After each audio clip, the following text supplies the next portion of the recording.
Olá, meus amados irmãos, Rema Curitiba.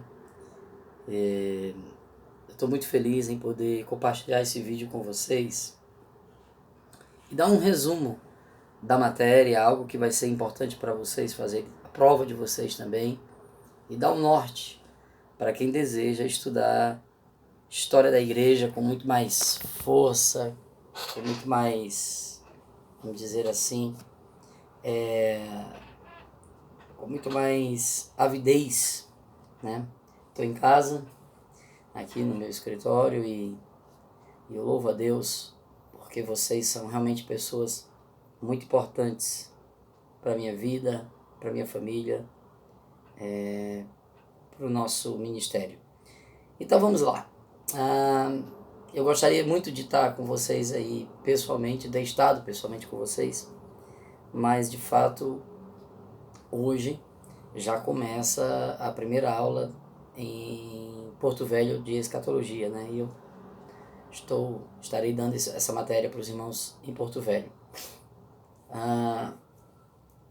E no caso de vocês, a gente vai dar um resumão geral.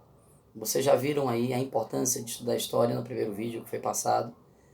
E agora, nesse vídeo, quero dizer para vocês sobre alguns pontos importantes para a prova. A primeira coisa que eu quero que vocês entendam é a igreja. A igreja é a eclésia. A eclésia é a reunião de homens e mulheres com um propósito para o bem comum. Chamados para fora, aqueles que foram chamados para o bem comum.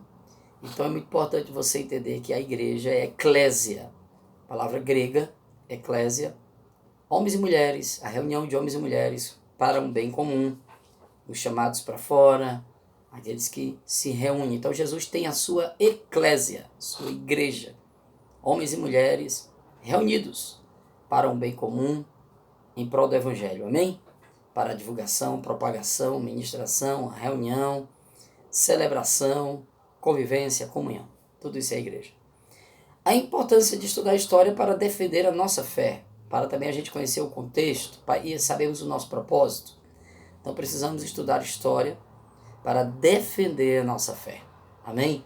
Para conhecermos o contexto dos textos da Bíblia e aplicarmos aos nossos dias, e também para conhecermos o propósito pelo qual nós existimos. A igreja teve o seu marco inicial em Atos capítulo 2, na descida do Pentecoste. Lembre-se, a igreja começou em Israel com o povo judeu. Por muitos anos, a igreja era composta apenas por judeus, até que Cornélio, né, pelo menos é o que se diz na Bíblia, né, o primeiro relato de um gentio nascido de novo foi Cornélio. Em Atos capítulo 10. Depois, em Atos capítulo 11, nós vamos ver uma igreja nascendo em Antioquia, da Síria. Uma igreja também formada por gentios. E a igreja, depois de um tempo, passou a ser formada mais por gentios do que por judeus. Mas a igreja é a união, judeus e gentios que nascem de novo, formando o corpo de Jesus, formando o corpo de Cristo, formando a igreja. Amém? Mas o marco inicial da igreja, Atos capítulo 2, com a descida do Pentecoste. Glória a Deus. Então, espero que os irmãos estejam bem atentos a essas questões. O gnosticismo também foi uma heresia combatida por João, combatida por Irineu, por alguns pais da igreja, né? Nós vamos ver João combatendo o gnosticismo, e Irineu, que foi discípulo de João, também vai combater os gnósticos. E outros pais da igreja também vão combater os gnósticos, né? Os gnósticos, durante muito tempo, foram uma heresia, estavam dentro da igreja, no seio da igreja, e estavam ali influenciando alguns irmãos. E a palavra gnose, no grego, é a palavra conhecimento. Muita gente confunde gnose com espiritualidade, mas gnose é conhecimento. Ok? Não confunda isso. Gnose, conhecimento. Gnóstico. Gnóstico. Gnose, gnosco. Tudo faz parte de conhecimento. Ignorante, falta de conhecimento, por exemplo. Ok? O primeiro concílio da igreja foi o concílio de Jerusalém. Jerusalém por volta ali do ano 48, 49, 50, foi um concílio presidido por Tiago, irmão de Jesus, no qual as questões debatidas foram questões a respeito da circuncisão e também da lei. Amém? Muitos judeus, judaizantes, né? Aqueles judeus que tinham nascido de novo, mas que não tinham tirado as características da lei de si, queriam também que os gentios fizessem a mesma coisa, né? Nós temos que entender realmente que como a igreja era uma igreja judaica no início, isso ficou muito forte, muito enraizado. E o judaísmo, e o cristianismo, na verdade, era visto como uma seita do judaísmo. Lembrando que a palavra seita, ela não tem o mesmo significado que tem hoje, né? Para nós, hoje, seita é algo fora da palavra, né? Na verdade, a palavra seita ali era segmento, era apenas um segmento. Então, o cristianismo era tratado no início como uma seita, um segmento do judaísmo. Por exemplo, tinha os fariseus, era uma seita. Os saduceus, outra seita, os herodianos. Mas o cristianismo também era uma outra seita. Era uma seita nova que acreditava também em Yeshua HaMashiach, Jesus como o Messias, né, enviado por Deus, do qual muitos outros judeus não acreditaram. Mas todo aquele que cria nele tinha o perdão de seus pecados, poderia se batizar e seguiria o Evangelho. Era chamado no início de o caminho, né? Então, o primeiro concílio foi justamente nessas questões das leis judaicas e também da questão da circuncisão, para que o gentio pudesse fazer isso, e a igreja considerou que não, que para os gentios eles apenas tinham que fazer o que os guerins faziam lá em Levítico, que já era algo normal de um pagão querer seguir o modelo judaico, que era não comer carne sacrificada, sangue, idolatria e prostituição. Amém? Essa foi a questão do primeiro concílio, que foi o concílio de Jerusalém. Depois tivemos o concílio de Nicéia, onde o arianismo foi combatido. O que é o arianismo? Doutrina semelhante às testemunhas de Jeová. O arianismo foi combatido por Atanásio de Alexandria. Nós tivemos pais da igreja muito importantes. Nós tivemos Tertuliano como pai da doutrina da Trindade. Tivemos os pais apostólicos, né, os pais da igreja, que é a patrística. A patrística é o período compreendido entre o ano 100 e o ano 590, onde esses pais da igreja deixaram um legado ético, doutrinário e apologético, em que se dividiam em pré-nicenos antes do concílio de Nicéia, nicenos no concílio de Nicéia e pós-nicenos, depois do concílio de Nicéia. Foram prolixos, cheios de digressões, seus volumes são cerca de 400, em mais de praticamente 100 mil páginas, é muita coisa, amém? Mas foram pessoas muito importantes, se dividiram nas suas categorias em pais apostólicos, os apologistas, os polemistas e os teólogos científicos. Nós vamos ter aí Policarpo de Esmirna, Inácio de Antioquia, como principais pais apostólicos, vamos dizer assim. Temos os apologistas Justino Marte, né, que foi muito importante apologista, Teófilo de Antioquia também foi muito importante, onde combateram os ensinos de Celso, né, a filosofia grega de Celso. E aí também vamos ter os polemistas. Nós vamos ter Irineu, Tertuliano de Cartago. O Irineu combate o gnosticismo, o Tertuliano é o pai das doutrinas da Trindade considerado, né? Cipriano, que é o pai da eclesiologia. E vamos ter Orígenes e Clemente em Alexandria, né? Nas escolas orientais. Orígenes o grande em tudo. Quando falava uma coisa muito boa, era boa demais. Quando falava uma coisa ruim, era ruim demais. Mas Orígenes o grande. E temos os pais também teólogos científicos, como Agostinho de Hipona, Atanásio de Alexandria, que vai combater o arianismo, que vai fazer a seleção da Bíblia que nós temos hoje no Novo Testamento. Vamos ter também João Crisóstomo, Boca de Ouro. Nós vamos ter o Eusébio de Cesareia, que estava no Concílio de Nicéia, era biógrafo de Constantino, escreveu o livro História Eclesiástica. Nós vamos ter vários teólogos também científicos, como Ambrósio de Milão, dos maiores pastores da patrística, né? Enfim. E aí, gente, em 313,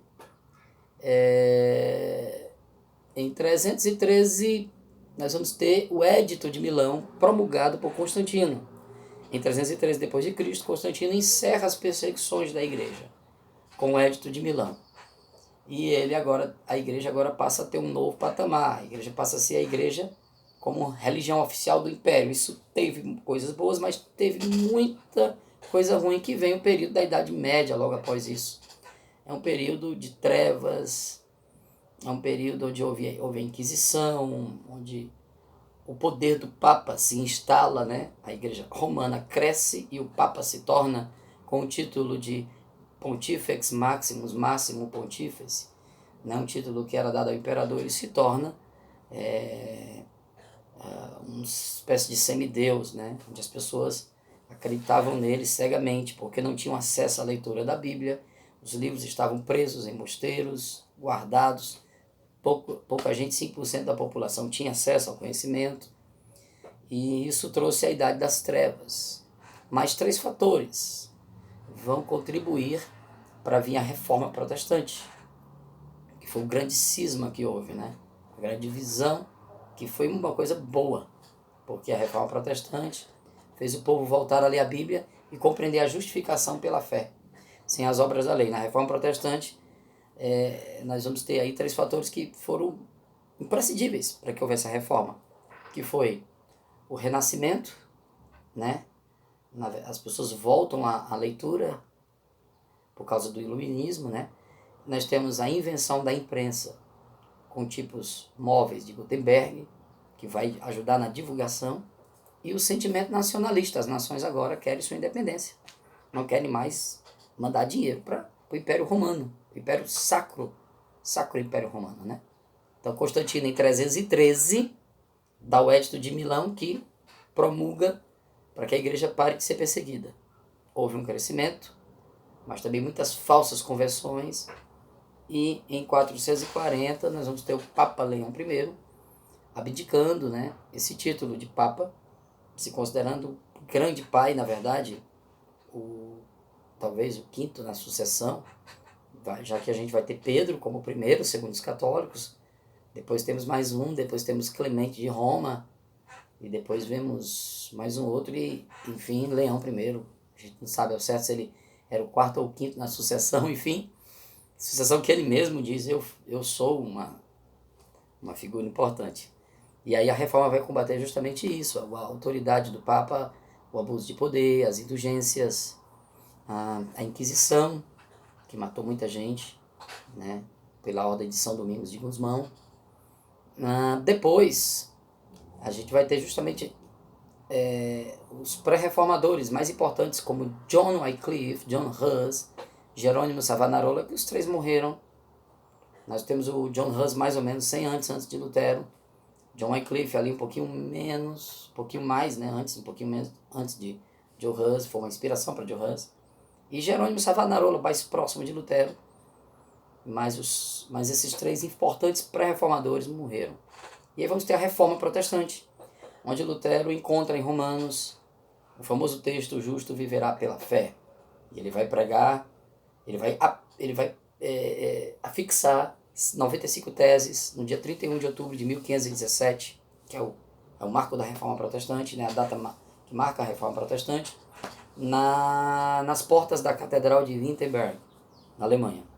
E ele é chamado para debates, e ele acaba sendo excomungado da igreja, e ele acaba começando uma reforma que seria a Reforma Protestante na Alemanha, e vai inspirar outros, como John Calvino, na Suíça, Ulrich Zwingli, primeiro na Suíça, John Calvino, também francês, mas que vai ser radicado na Suíça, em Genebra, né? É o maior pensador da Reforma, né?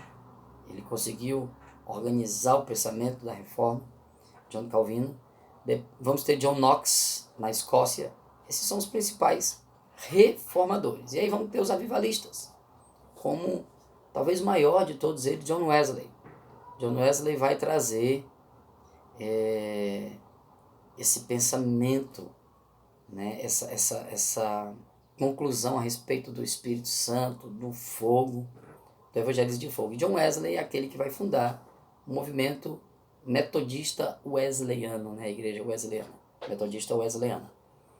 Depois ele forma o seu seminário, que é o Holiness, movimento de santidade, e muita gente é atraído pelo Holiness, como Charles Parham, que vai abrir uma escola no Kansas e vai começar a ensinar as pessoas a respeito do batismo no Espírito Santo, com a evidência bíblica de falar em línguas baseada em Atos capítulo 2. Nessa escola estuda o jovem negro William Seymour, e esse jovem negro vai se instalar em Azusa. E a gente sabe que com mais 7 pessoas, amém, no dia 9 de abril de 1906, ele inicia o movimento da Azusa, algo que eles apenas se reuniram para orar e para estudar a palavra, e o Espírito Santo veio sobre eles foram batizados no Espírito Santo, isso varreu o mundo, e o movimento da Rua Azusa teve como principal característica o batismo do Espírito Santo com a evidência bíblica de falar em outras línguas. Daí nós vamos ter grandes homens de Deus que vão surgindo, como Smith Wigglesworth, mulheres como Mary Woodworth, homens também como John DeLay, que teve sua influência, John Alexander Dowie. São pessoas da fé e são pessoas cheias da palavra de Deus e que vão ser inspiração para a nossa vida. Deus vai restaurar também o movimento Voz da Cura, né? Através do movimento Voz da Cura, na verdade, Deus vai restaurar a área da cura na igreja, né? Onde nós vamos ter aí William Branham, nós vamos ter A. Allen, nós vamos ter Oral Roberts, amém, Jack Cole, grandes homens de Deus, T.L. Osborne, amém? E por fim, Deus vai restaurar o movimento da palavra com Kenneth Hagin. Kenneth Hagin foi profeta e mestre para o movimento Palavra da Fé. E um homem chamado Harold Leroy Bud Wright foi um homem que Deus usou, tendo estudado no Rema nos Estados Unidos, e Deus deu uma palavra a ele: vá ao Brasil e ensine fé ao meu povo. E esse homem foi o homem que Deus usou para a gente ter o Rema aqui no Brasil, e que a gente pudesse ser alcançado, para que a gente possa fazer história. Bem, eu dei um resumão aí da matéria, amém?